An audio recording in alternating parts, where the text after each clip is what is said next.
There we go. Oh boy. There he goes. There he is. No video? Brent? Brent? Where's your video? I think this is part of the bourbon kicking in right now. Yeah. It's part of the Illinois celebration. Round 1 victory. He's turned There into he is. Herb. Yeah. Now he's muted. What is going on over Come there? on, old man. Having some technical difficulties here with Listen, I start everything on mute because I don't know what's going to come out of my mouth. You don't know what you're going to say. So until I see the green light, no, there's nothing you need to hear. Where's your video? Hang on, it'll come up in just a second. Oh, okay. Did you get a new? Did you get some new rig? I did. It was the one I used last year though, so I hope it comes up. Okay. But let me see what last happened. year or last week. Last week I used it. So okay. Come on, guys, let's go. Well, I don't know. I'll forget this video and I'll go back to my computer one then. Okay. Oh, okay. All right. Hey, we don't have to put this whole thing on the broadcast, correct? I have no idea how to edit the video yet. So until this will be so awesome then. There you are. This is like the real life struggles of 3 morons on a podcast. It really is, yeah. 2 false starts before we start the series. Yeah, right. And we're ready to go. Yeah, exactly. 1st and 20. That's about as semi-pro as it gets right there. Silent snap count next week. Yeah. It's like all the times I wasn't down in my stance just because I needed to pick myself out on film. Fourth quarter stance, baby. fourth quarter stance was its own entity. Fourth quarter of life stance at this point. Very nice. Oh man. Well, good to see you guys. Good. I think we had some good positive. God, my brain just shut down. Feedback. Thank you from last week. A lot of people seem to be enjoying it, so it's good. I know we've got some. I've been playing phone tag with not next week's guest, but the week after, hopefully. So hopefully we'll get him ready to rock for the first week in April. But yeah, it's been good. It's been a lot of good memories being jogged. I know Dom, you posted that picture from the. Were you guys in the convention center? Yeah, that was the last scrimmage before the first game and cuts and all that. And so, yeah, there was still a lot of. I think Schweska was still around at that point, and so a lot of guys that were still around on the team at that point. And we did like a fans invite thing to the scrimmage. They didn't have the walls up though, so it was kind of funky. But yeah, that was the last snap I took for like 2 or 3 months. Nice. Hey man, you're the fun. Team. You know, that's it. You're on. It took you back to the Outlaws days, originally. Right. Yeah. It did. The funny thing was we smoked Johnny Cooper's team in that, so I thought I positioned myself pretty well, but. I remember that. What team did that dude play for? He played played for a couple. He played like Bulldogs, I think, too, with Dion. Yeah, he played. Because I was gonna say, I thought he played like some 11-man stuff at one point. Yeah, God, what was the name of the team? It was they were like purple and gold. I can see it, but now I can't think of the name because all those dudes came to Stallions camp with the gear from that. It's like I can't even think of it. I can't remember. I remember when you said the name, it rang a bell, but I couldn't remember either. And I'm usually pretty good with that stuff. Purple and gold. I wouldn't know. Was I out by then? Or I wasn't playing arena ball. There was St. Louis. There was a Spirit. St. Louis Spirit. That was it. Yep. Okay. That was the guy who had smoke that I was telling you about, Tony. Just had smoke on the back. Dude. That's what's up. Yeah. I like that. We never had cool nicknames on our jerseys. That's pretty cool. We weren't ahead of the XFL on that, but we picked it up from them. Jesus. We had our own. No, we weren't. Yeah, we had our own little strange things we did. Well, Dom, did you start when you first started playing? There were no kickoffs still, right? An 8-man? Yeah. I can't remember. I don't think there were.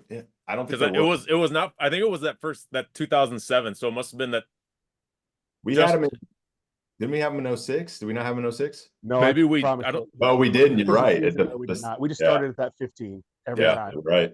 Yeah, man, I forgot that was always weird. That was as a like a football, like that was always weird, just no kickoffs. But I mean, now you look at like they're talking about taking them out of the NFL and everything, so it's so strange that ahead of our time. Yeah, we were so far ahead of our time. I feel like Broughton, wasn't it Eric Broughton who just lobbied for kickoffs, and then he wanted us to construct goalposts on these fields that weren't 100 yards. And I mean, at some point, we had to tell him it wasn't a kicker's game. I think we took that. I want to say, in one of Businger's run, I can't remember how long he was the commissioner. I think we took that to a vote one time in a meeting, and it just got shut down. Like nobody was like, nobody voted for, not even us, and we were the ones that brought it up. Nobody voted for kicks. Broughton did, I guarantee you. Well, Eric did, yeah. I actually, funny enough, our youth program here, they're going through the same process of like, do we kick? Do we not kick? And I was like, why don't you do this? And I was like, I explained the 8-man go for one, go for two process, because it was actually it was a good little deal. Like you rarely went for two, but if you did, like you were getting a good, it was a good little bonus there. Right. But it was the same plays. I mean, it kind of was interesting because the problem with all those short yardage plays is you can't stretch the field. Nobody knows it better than Dom. But the deal was you only took an extra 3 yards and doubled your opportunity for points. And without field goals, that 8 versus 7 versus 6 was a whole different animal. I mean, it really was. Oh yeah. It was crazy. It was nice. And I think a lot of teams were better from 5 than they were from 2. Oh, no doubt. Yeah, I mean there were a couple times that I still remember, like, that was like my job. I remember after we scored a touchdown, I immediately turned to Chris and was like, 1 or 2, just because I don't know, I wanted to feel important or something. But there was, he was pretty smart about it. We went for 2 a couple times, but not often. Right. But like you said, if we did, it was like it was throw a fade up or some sort of play. It wasn't just try to pound it in. It was all situationally determined. Not necessarily, I guess it was always the score, but it was also what you were better at. And, I'm glad that the lineman always had to know first because it didn't matter at all to us. Right. We were doing the same thing regardless. I actually scored a couple 2-point conversions, a couple extra points in my life. There you go. Oh. I don't remember us going for 2 a lot, except for one game we played the last season, the season of 06 with the Stallions in the Convention Center. Last game we played some team that from Chicago. I don't even remember what their name was. It was like they were supposed to be an arena team, and they were not. Clearly, they showed up with like 14 dudes and just talked all through warm-ups, just barking at us and all that. And one of them called, I can't remember if we get Nick on here, he'll have to tell the story, but one of them called Nick something. I don't remember what he calls him. Dork or nerd or something like that. We're scoring. He's like, we're going for 2 every time. We went for 2 every time we scored, and we just blew that team out. And it was George's last game before he got deployed again. And I remember he was like, give me the ball, I want to score a couple. George doesn't really talk a lot, but I was like, you score on this play, we'll buy you a case of beer after the game. He scored from like 40 yards out, no problem. Just took it off the left end and was gone. It was like, jeez. Yeah. Be that good is just God. Unreal. He was fun. You guys got the block for him, so he was just a blast because he was so easy, so humble too, right? He wasn't. No, he got a couple of celebration penalties at about the 7 by holding the ball. A humble guy in words, not necessarily in actions. Yeah. He's still. We talked a bit about it last week, that Effingham game, the 11-man game. When I think he went he had 11 carries for 230 yards and 3 touchdowns or something, and like we didn't have to do a damn thing. Like it was and we just, I remember he had like an 85 or 90 yard run, and literally we blocked the first level, and then it was just him, and we're like, bye later. Grab some popcorn, grab a drink, and watch the rest of the show. Yeah, like that dude was something else, man. It's crazy because people think like semi-pro stats get padded or they're fake. but then you have a guy like George, right? Or on the defensive side, a guy like Troy Helton, and the next thing you know, somebody literally had 12 solos and 9 assists in a game, and somebody had 10 carries for 240 yards, right? I mean, the quality of the opponent mattered a lot, but there's a lot more truth in some of those stats than there is any exaggeration. It's just nuts to see. Yeah, I mean, I wish we could go back to the first year we played 8-man in 2004. I know, Dom, before you got in town and started playing, but that first year we played, I like, no joke, every game Troy Helton had either a pick six or a fumble recovery for a touchdown. He probably had, I think we played 10 games. I bet he had 20 sacks, like, just ridiculous. He was just an absolute man among boys out there. And I think that was the year it was him and the other giant linebacker we had, Willie Hedden, Willie Jeff Hedden. Thomas. Good Lord. Jeff Thomas, Willie Hedden, Troy Helton, right? Yeah. I mean, you never saw Willie Hedden play, Dom. He was like an exact replica of Troy. Yeah, he was good. I remember we played Brent, you might remember the story. We went and played the Mid-State Steel. And I think it was the game you got hurt, Brent. You hurt your ankle real bad. Yeah. George got rolled up on it. And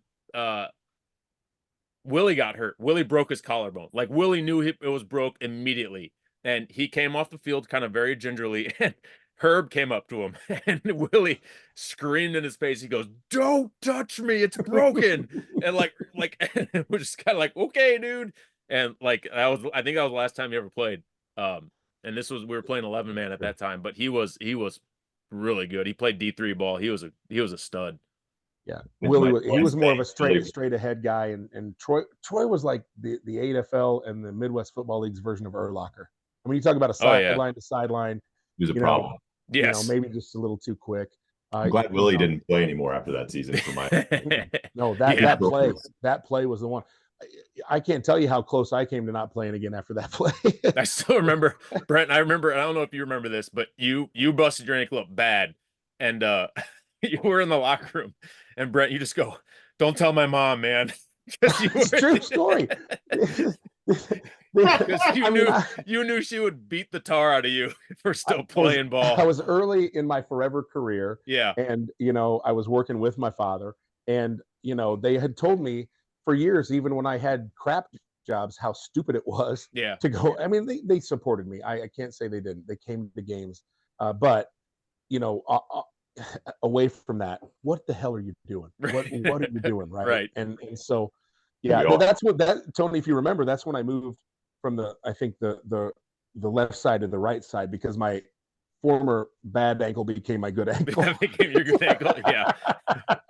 We had to make some moves around, switch you around a little bit. That was a change. Yeah, right. Yeah, with Brent. That was I mean, you might only miss one game though. I mean, you came back, I remember you used to put 3 braces on and tape that sucker up, and it was never the same, because the guy we mentioned before, Bucci, I mean, when we played that Lafayette game a week or two later, and he had a great game, and he was lined up on me, and I remember the words coming out of his mouth, and he was like, "Damn, I don't remember it being this easy." And I'm like my heart fell to my junk, and I was just, hey, and I told him, I said, "Listen, bro, I got a bad wheel. I'll see you again someday. This is bad for me too. Don't rub it in." Yeah, right.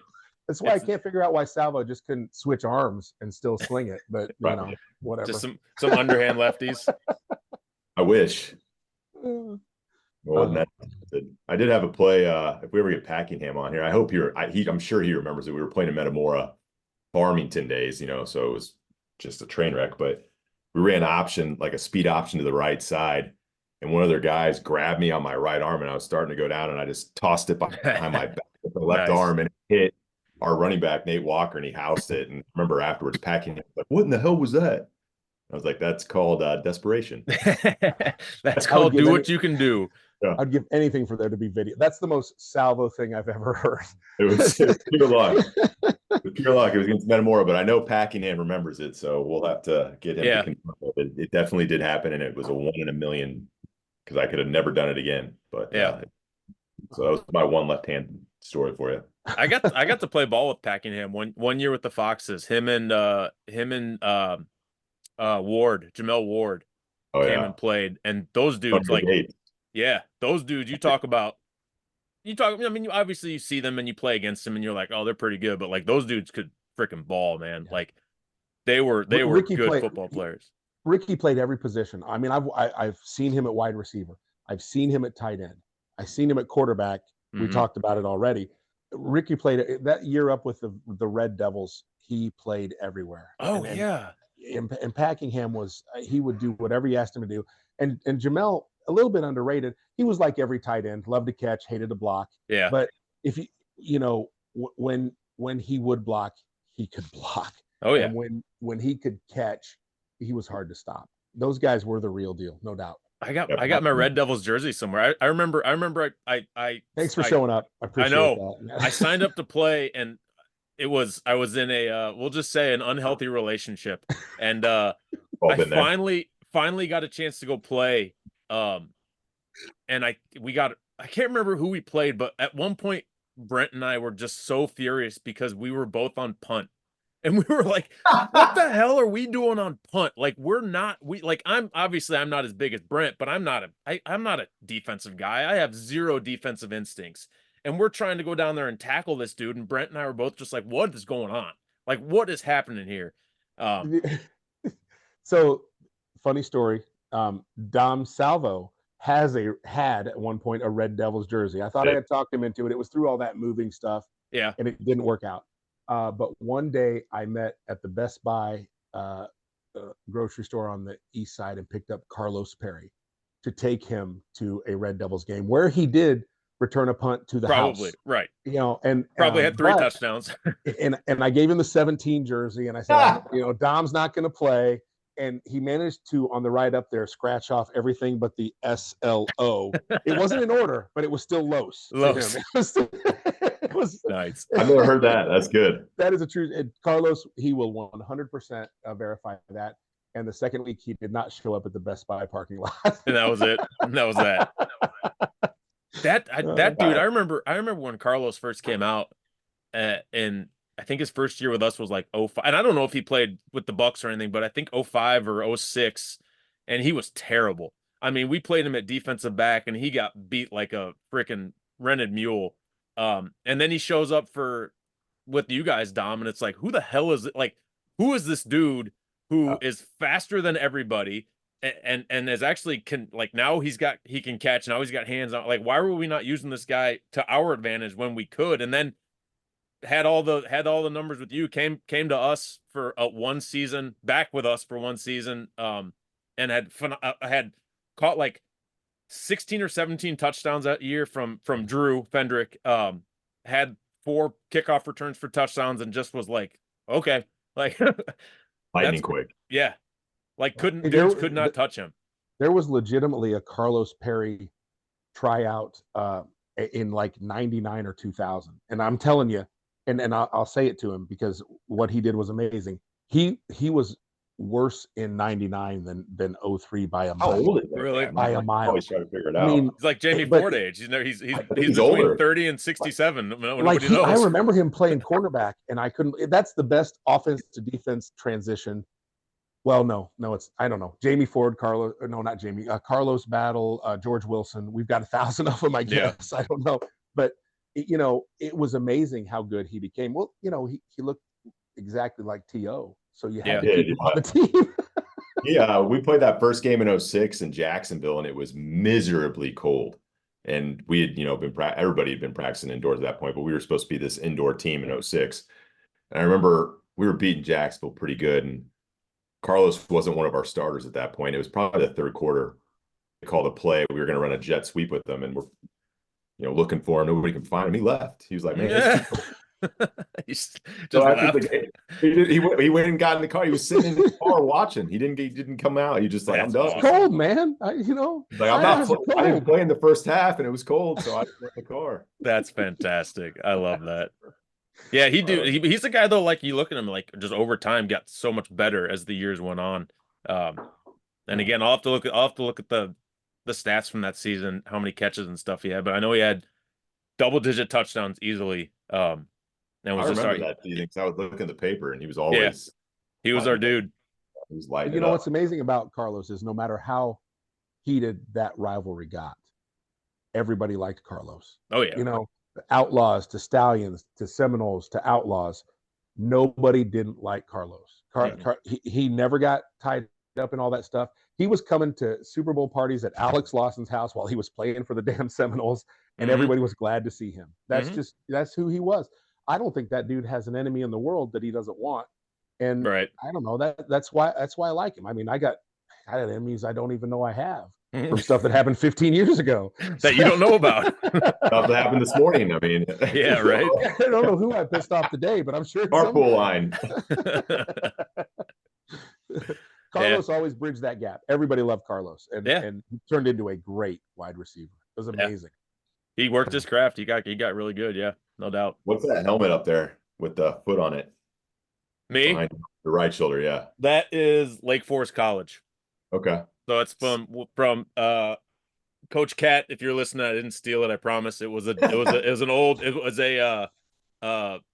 reconditioned dead helmet. So when I left, I took that with me. So I got that over here. I know Brent's got a bunch of stuff. I got a Outlaw helmet and a Fox's helmet up over here. So there you go. The true story. My Fox's helmet has a mouthpiece on it that I kid you not, I think I wore for 7 straight years. It was the best fitting mouthpiece I could put it in my mouth. Right. Well, maybe not. I did invisible braces, but it was the best fitting mouthpiece I ever had. And so I kept it for like 7 years. It's the most disgusting thing. You gotta hang on to those. You know? I know. I did that too.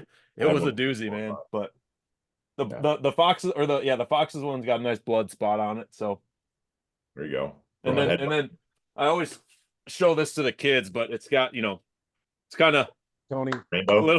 That's the guy Tony was, man. I love it. Do as I say, not as I do, is what I always tell them. So like a box of Skittles on the front of that. I know. There are 87 personal foul penalties on that helmet alone if you're a defensive player. Hey, whatever it takes, man. I was a little guy. I got to do what it takes. So I always felt like I had a pretty good marked up helmet, and then I did meet Tony, who does manage to mark up his helmets amazingly. You know, it's called those stick marks. And those were bad, but whatever. And then you got Dom's helmet, who's got probably no marks on it. Yeah, right. I mean, mine are all up on the bookshelf over there. There's a couple that got some pretty good marks. I can promise you the Seminoles one has some gold marks on it. I guarantee you. But I meant to say that earlier when we were talking about Troy Helton's stats, like 83 tackles, whatever. And the next year he did get 8 staples. So that was one of his. That's one of his trophies. Yeah. Brett, go ahead, Dom. Sorry. That guy was just. I mean, he was like I said earlier, it was a problem, but he was fun to play against because he was just a real competitor. He was not an ass. I mean, he talked, but he was the first guy to be cool with you after the game. He was always just a great competitor. I always had a lot of respect for him. I hated playing against him because he was always right where I didn't want him to be literally every play. But So I got to tell you guys this, and I had and I know Laura Helton has video of this, and I maybe I can put it up, but I had an opportunity to go down to because of Cody to go down to a Hillsborough Litchfield game and present Troy's second son with a jersey of his from the Outlaws. Blaze has gotten a lot. He's played at Illinois College, Tony. Still playing, and he loves it. He's going to do well next year and the next 2 years. But one of the things that happened to come to my mind when I was talking to the whole crowd was that, what people like Cody and Tony, I know you have an extensive coaching history. I coached in a very limited role for a while, but all you want is people to have fun and be better, and try to be better. And when I said, we want these kids to have fun, first thing that came to my mind was that nobody had more fun than Troy Helton. Mm-hmm. I like Cody and I tried. I mean, I tried hard, but nobody had more fun on the football field, if you drew that box, than Troy did. Oh, yeah. He was always laughing, pointing, talking.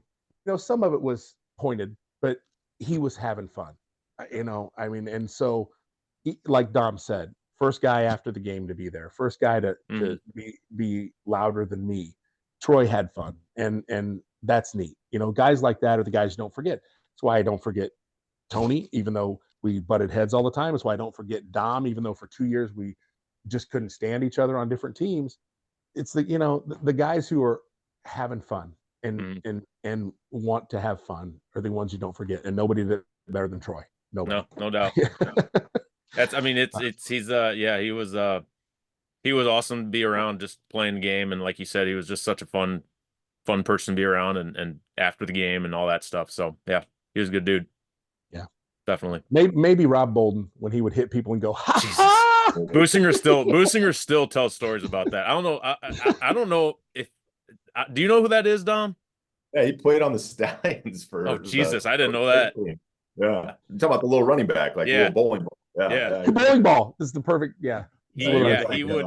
Businger still tells stories about him running people over and just laughing hysterically as he runs these dudes over. But I got to give Rob Bolden credit. Rob Bolden's the reason I scored my first touchdown in football history, because I went in that Jacksonville game as I was playing fullback, and Rob had already scored 2 at that point or something, 1 or 2, and I was playing fullback, and Rob goes, "Nah, man, you take it."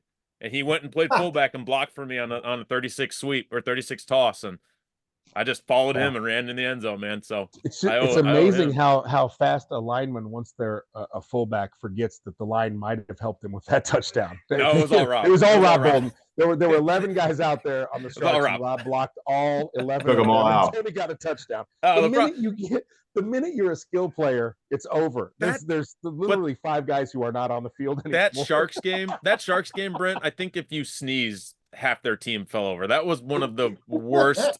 It was tough. That was I mean, it was 74-0, and I think the entire game was a running clock. I mean, that was brutal. It was just too deep of a roster for them to handle. And at that year, there wasn't a lot of talent. No, they got some, no doubt. Listen, if Chris Lawson doesn't come back in 2003 to coach the Outlaws, I went to 2 Sharks tryouts. That's the true story. I lived in Jacksonville at the time. Yeah. And I had to call them and say, guys, Chris is back. I'm going to go play in Springfield. Yeah. And they were close a lot of times, and they had good players. They didn't that year. And once you got 22 people, it was easy to exploit. But the line didn't block anybody, so don't worry about that. It was just Rob Bolden. Massive fullback that he was, all 5'6" of them. I know. That might be stretching it. 11 guys. 5'6" might be stretching it. He was a little fella, but we had him and Montrell on that team. We would put them in the backfield, and Rob would play fullback, and we called it the midget eye. Nice. Yeah, it was. Yeah, Rob didn't play a whole lot that year. I mean, we would try and put him in games. He'd be like, "Nah, I'm cool," and he'd just stay on the sideline. He just liked being around. It's all right. You get guys like that. He wasn't related to the kid that played at Springfield High, Tony, a couple years ago. I asked because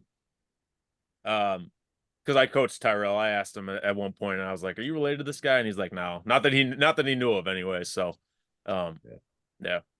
That kid was a stud, Bolden. Which is fairly amazing, because honestly, and I hope this doesn't offend anybody, but until I played semi-pro football, I never played with a black man, a Hispanic, or anybody.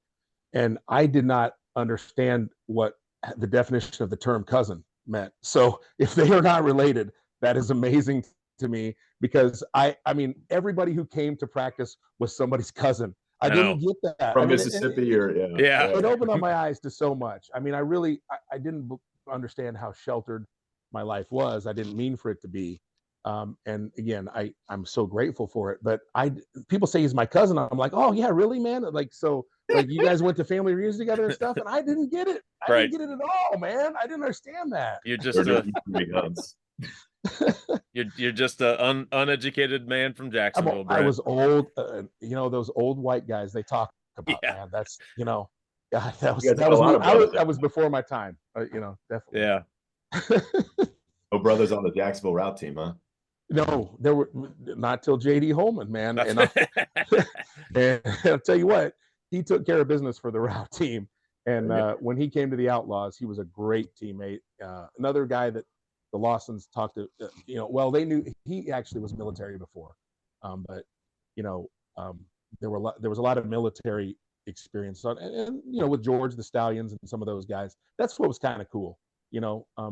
Those guys were always in shape.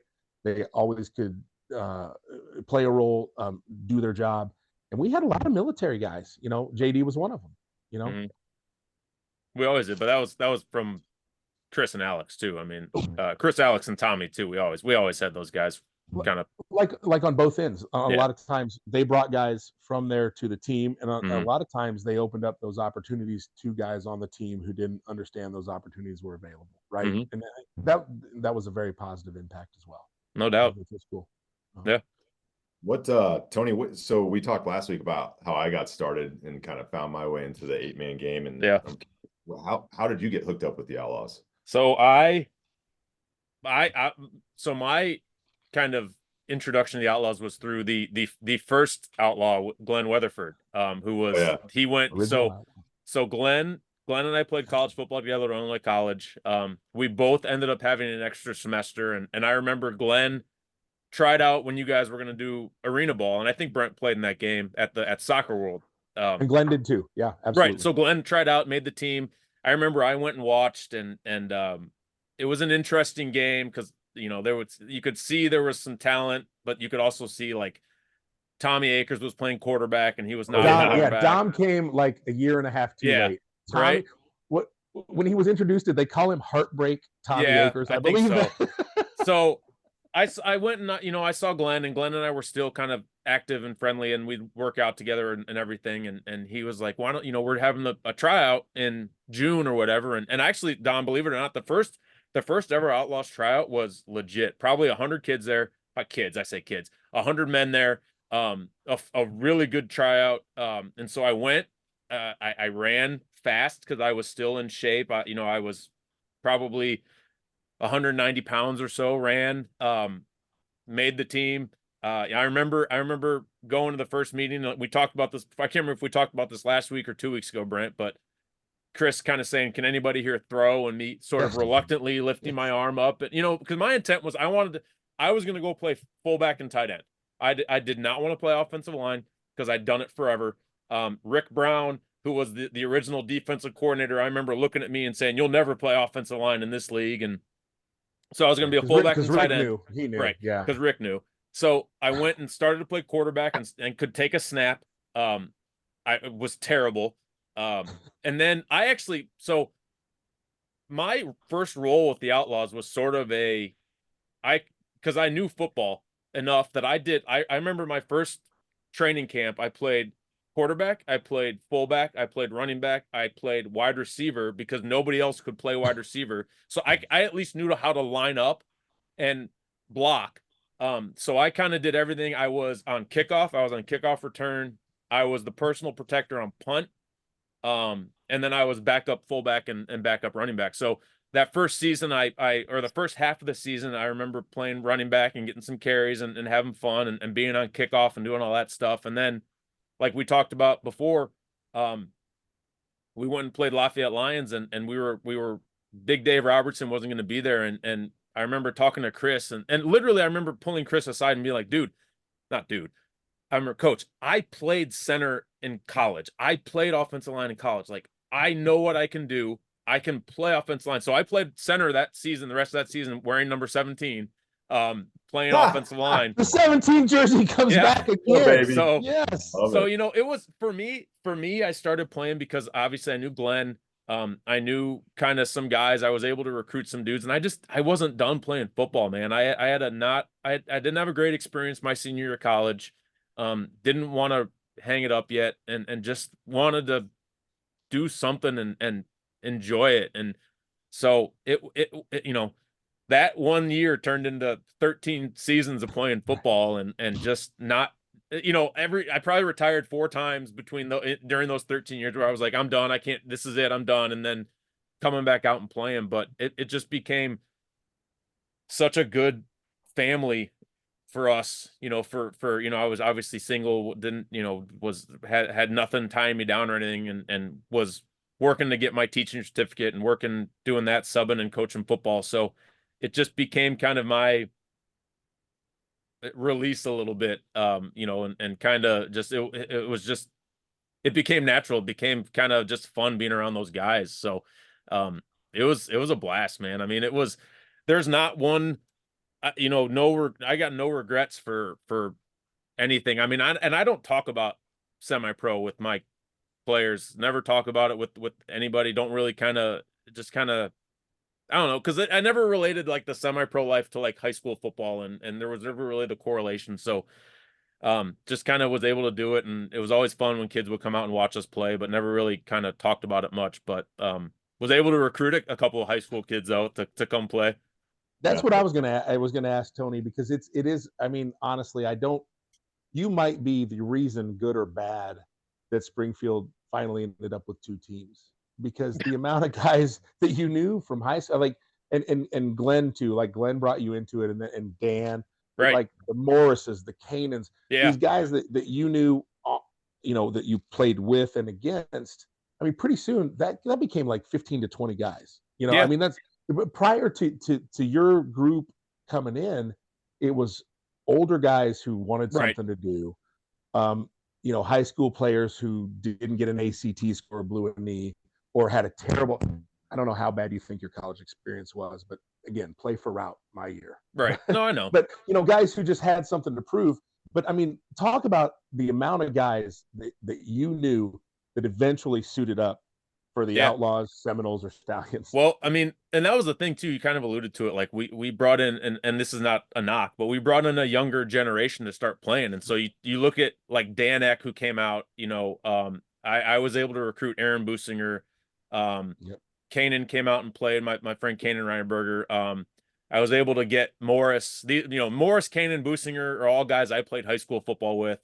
And then through Dan then was able to get Steve Beaker and Nate Bottom and Eric Carlicker, and so it just became, I mean, I couldn't give you a number, but it was just kind of our generation, I guess, of the younger ish guys who weren't done playing football yet. And Dan was kind of the same way as me. He got injured his senior year of high school, or maybe his freshman year of college. He had an injury that kind of took him away from it. So for him to come back and play was kind of, he wasn't done yet either. And so it was just, again, it was a time for me to get out and play football and play with my buddies. Aaron Businger I've known since we were 5 years old.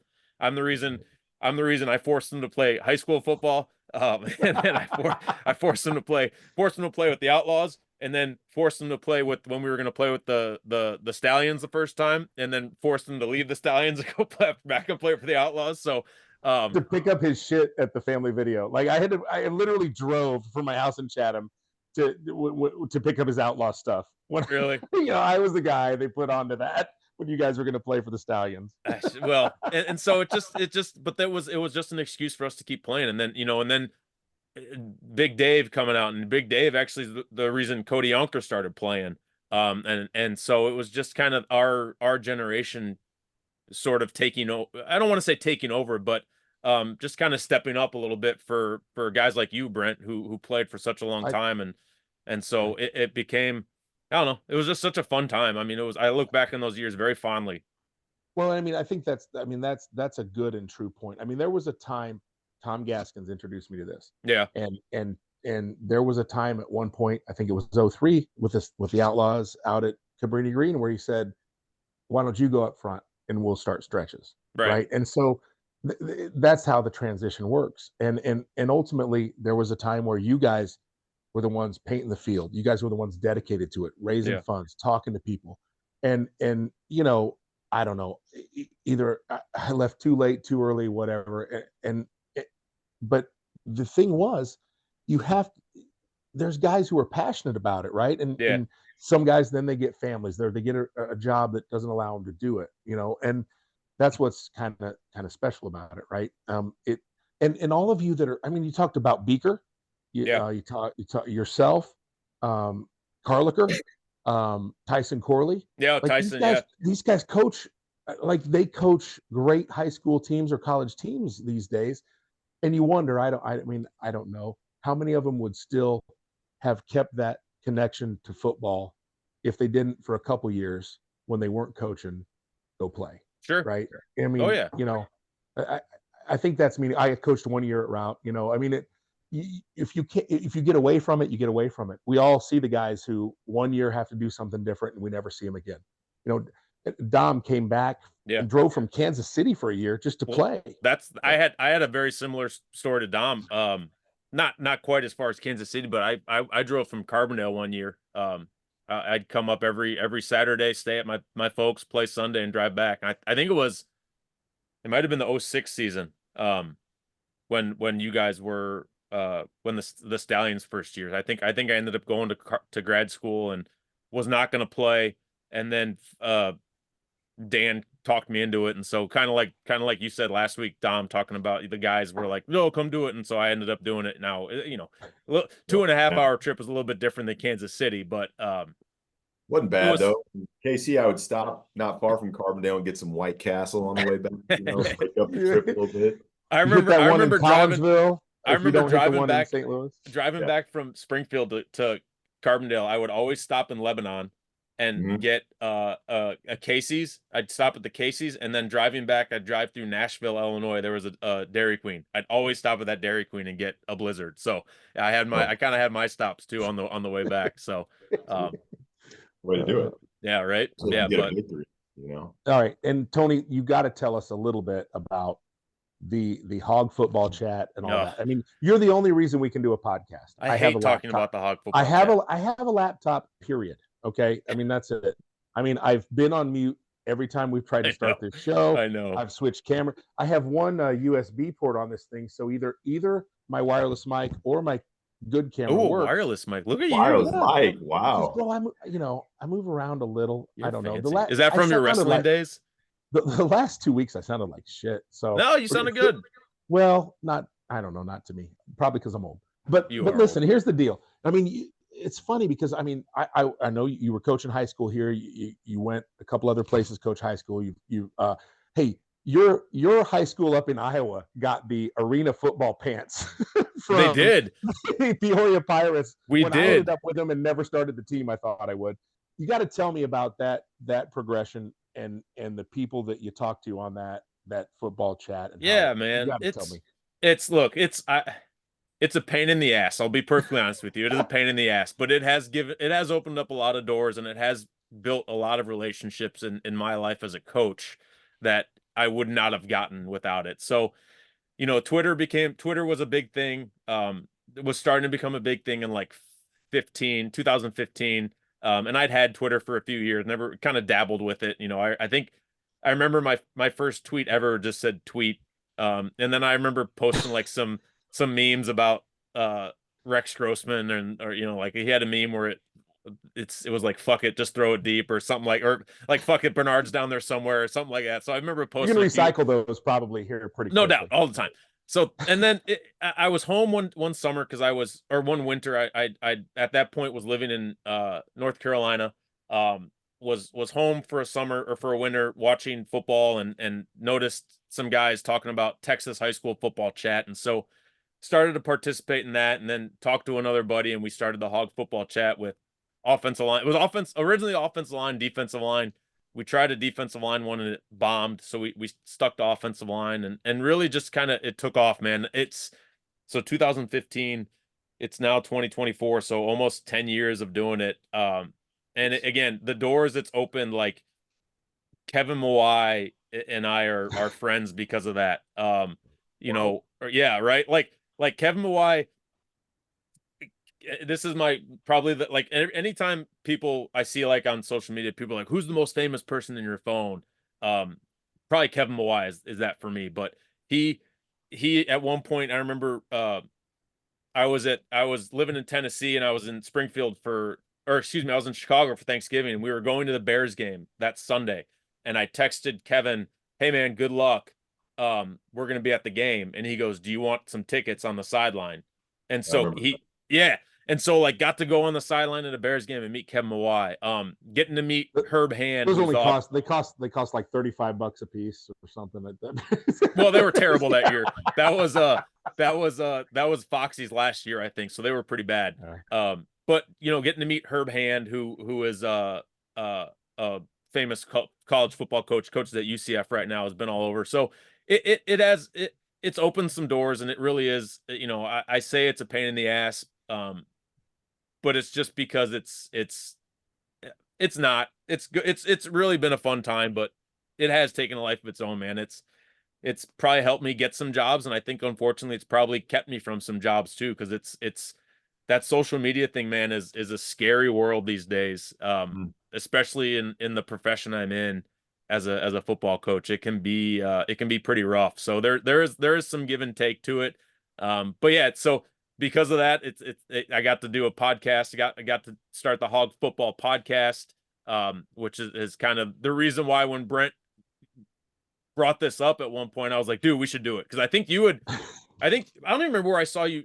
Maybe you texted me or something, and I was like, we should 100% do it. Like, we could do this. I did it by myself. We could 100% do this. So I'm glad you did, though.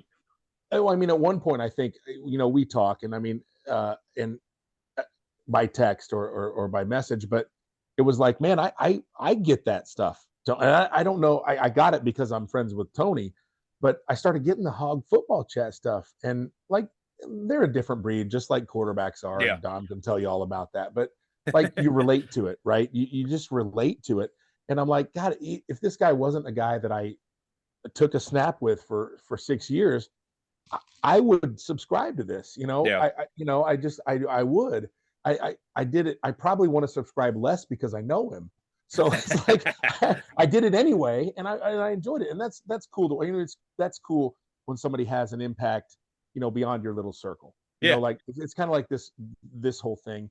We know there's guys who have the same stories we have. Oh yeah, who were there for a lot of them, but there's also people elsewhere who have that same story with other people, right? And you relate to it. Yeah. So well, I mean, it was cool. It was fun to watch that become so popular. Yeah, again, and like I say, I joke it's a pain in the ass, but it's been fun. But you talk about the semi-pro thing. So I've actually got on my staff right now at Waterford, I've got 2 or 3 semi-pro Hall of Famers. So from the Racine Raiders, so we're real close to Racine Raiders. John Mamero and Sam D'Elia, who are both they're in the Racine Hall of Fame. John's in the Semi-Pro Hall of Fame. Sam will be at some point. But I remember the first time I met with John and listening to him, I mean, it was like talking to Chris Lawson again. Just the stories, and it was like, oh my God, give me more of this stuff. I love this stuff. Like, I can relate to this stuff. Like, I've got more stories from semi-pro football, more and better stories from semi-pro football than I do college football. And I've got some good stories from college football, but the semi-pro stories, like, you cannot beat semi-pro football stories. Like, you can't beat, and I know we said we're going to be careful with names. You can't beat driving home from a football game in Lafayette, Indiana, and the guy next to you is literally smoking a joint and drinking probably Hennessy and just talking Aaron Businger's ear off, and Aaron Businger pretending to be asleep. And Chris Lawson, who was at that point was on the anti-drug, whatever, at the front of the bus screaming, "What are you doing?" to the back of the bus. Like, you can't beat that stuff. And that's like real stuff. Dom, I know we're jumping past you a lot here, but I have to say, on that exact bus trip, 2 things. I sat next to Chris Schlowski. Who was probably 19 years old. He was another route graduate. He was 18. I think he had just turned 18. Yeah, and he had just graduated the year before. Was going to play for the Sharks. When I went the other way, our parents knew each other, and Chris is an amazing guy. But I'm sharing a seat next to him. And the first thing that happened when we were leaving town was when we all hit the liquor store, and Chris said, maybe can you pick me up this or that? I said, Chris, you're a grown ass man, and tonight you're with a group of grown ass men.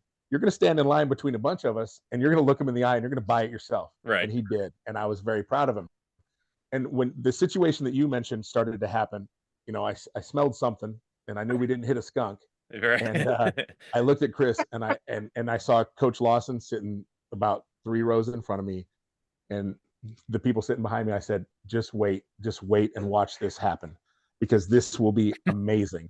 And once that smell hit Lawson's nose, and he stood up, and I swear I can remember it like it was yesterday. He turned around and he said, "No." He Yes. said, "No, no, no." He goes, "Fellas, I am counter drug for the Illinois Army National Guard. This is not happening on this bus today or any day." Yep. And it's just amazing, and that's exactly how it went down. Yep. Perfect. That's exactly what every 18 or 19-year-old needs to be exposed to before they go to college. We did him the biggest favor in the world. Semi-pro cologne is what that smell was. No doubt. Cologne. No doubt. We had, I mean, did you guys all know that? Dom, did you have dudes that, I mean, I'm sure I know the answer to this question, but like when you were playing 8-man, did you guys have halftime smokers? Maybe not, maybe it doesn't have to be weed, but like, did you have dudes that will go light up cigarette or two? I'm sure we did. I didn't remember them because I was always huddled up with Nick. I think, yeah, I'm sure knowing the guys that we had on, put it this way, knowing what I saw at the post game parties, yeah, shadow of a doubt, that might have been going on in the huddle. Like in what was the movie where he's like, I think that guy's smoking on the field, the replacement. Oh yeah, kicker, right? But yeah. I'm sure I wouldn't have put it past some of the guys on our team to do that then. So yeah, I'm sure it happened. One question I had too. First and foremost, I mean, I follow you on everything, but in the fall it's always great because I wake up at 6 a.m. to go work out, and Fridays I always see these posts about the game coming up that night, and I'm always liking it. I'm like, I'm jacked up for my workout. Appreciate that because we're always on the same wavelength there. But the infamous photo I've always wondered about is the one with the blood gushing. Oh wait, hold on. Clearly crushed that one. Somebody. Yeah, what's the story behind that? Because I don't know that. So probably, I think my first season, 2007, when I started coaching at Springfield High School, I'm always and Brent probably didn't know this at the time, but I'm a very anxious person, and so like I would make myself, as I got older and older playing semi-pro ball, I would make myself so anxious and nervous that I would get like nauseous, and I would never throw up, but I would be like nauseous and just like visibly shaken. And well, I would take that back. I almost threw up when we played the Chicago Slaughter, and Brent almost had to play the first snap at center because I was fucking petrified. They would have got an extra touchdown and got 70. I mean, because So as I started coaching, I kind of get those same little nerves, and so it became my tradition that I would always kind of headbutt a player, and it started the second half of my first year coaching, and I would always pick out a player, headbutt that player, and that was kind of our let's go. So it was never for the listeners. You were headbutting a player that had a helmet on, yeah, and you did not have a helmet on. I did not have a helmet on, so don't. My father's gonna give me shit about this because he still does. So I would always headbutt a guy, and it was never an offensive lineman. It was always kind of somebody that I had a relationship with a little bit, kind of somebody I was close with. So, that's the picture. So that picture was in Tennessee. My first year in Tennessee, we were playing our rival for they called it now I can't remember the name of the street, but it was like a big shield, and we were playing Clarksville High School, and I. At that point, I would think my headbutt was an outside linebacker, and I headbutted him, and I don't remember bleeding. All I remember is everyone looking at me like, "What in the hell?" And it was so that at that point I had already wiped it off. It was like down. Who is this savage coaching us? Yeah. So everybody's staring at him, which is perfect for a guy who gets really self-conscious. Right, yeah. Before a game. So it's kind of just been a thing. I don't know if I've ever had it as bad as that. When that one happened, I stopped kind of doing it as hard, I guess. I still do it, but I stopped. I became, I think that one I hit like the screw or something on his helmet. So I'd hit something. But yeah, man, it's I still do it. Well, I don't do it now. When I'm a head coach, I don't do it. When I'm an assistant coach, I do it. I feel like as a head coach, it's bad. So I feel like that's a smart career decision. I feel like that is a reasonable. But I've got some nice scars. I got a scar right here. I got a couple under my hair that you can't see, but it's become such tradition that like even my wife now, who's been with me through, I think this is our 5th football season. she asks me at the beginning of the season, she's like, "Who's your headbutt this year?" Like she knows that I'm gonna pick a kid, and it's gonna be we're gonna headbutt, and that's gonna be it. And they've gotten the last couple of years, my last couple of years at Lake Forest, they loved it. Like the kids that I would headbutt, they like were looking forward to it because it was our little moment, you know, it was our little piece before the game. Get our anxieties out, get the first hit out the way, and then we just go play and do it. So that's the origin of that picture. There's a couple others that I think I posted once, of like the whole. There's a couple other ones where I of that one for I'm bleeding, but yeah, I've said I'll never change that profile picture on Twitter. That one's staying forever. No way. Hard to beat that. I mean it's a silly thing. I remember the first time I popped skin on this one right here. It was like literally like a goose egg out an inch or two. And I probably should have got stitches for that one. There's a couple other pictures from my Springfield High days of kind of blood down my face, but it's just kind of, again, not to be, you know, don't do as I do, kids, do as I say. You know what's amazing is Tony, we played next to each other for, I don't know, 7-8 years. I would have never thought that you would get, you had like, you know, a little nerves before. Oh God. I mean, to me, you were the guy. I mean, honestly, here's a guy who's played 4 years college football. You know, here's a guy who has had a coach who coached his position for 4 years of college football. You know, I mean, it never looked like anything but confidence to me. Once people would understand that a guy your size could play center, and I mean, that's fair. But it was so bad my last couple of years. Like I am wildly self-critical of myself as a player. But it was so bad the last couple of years with the Foxes that even the Outlaws, where I would put my helmet on, would not buckle my chin strap, would not put my mouthpiece on in case I had to rip my helmet off to vomit. Like, and it never got to that point, but it was just, I would make myself so crazy with nerves. And again, it was just in my own head, but, and then once I got that first hit, once I hit somebody, I was good. Once I got my first hit in, and so that's probably why my helmet looks like it did with all the headbutts on it. But once I got my first hit in, that's why your head looks like it does, because you can get the first one before kickoff. That too. But once I get that in, I'm good, man. But yeah, it was I kind of had to. It was a mental thing, and I think part of it too was the superstition thing too. I'm crazy superstitious. You know, wear the same things every game before winning. Even with the Outlaws, like wear the same.